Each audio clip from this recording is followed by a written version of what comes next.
would like to ask the government what sense it makes to carry on with this stubborn decision of holding these exams, the JEE and the Neet exams, during a pandemic. अगर आपके बच्चे होते तो आप क्या worry नहीं करते? Would you feel comfortable sending your children to an exam center where they're going to be exposed to infection, where there are hundreds of others? Why can't a solution be found? These are the future of our country.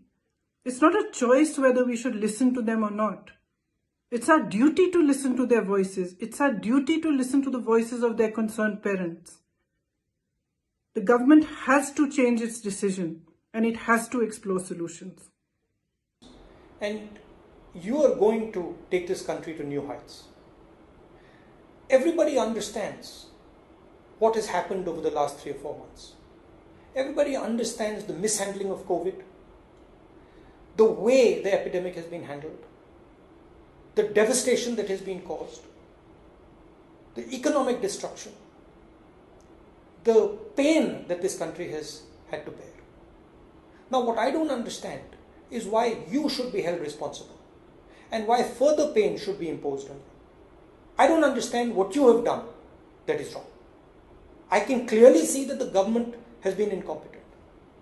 So why should the government force anything on you? It's important that the government listens to the students. They're wise.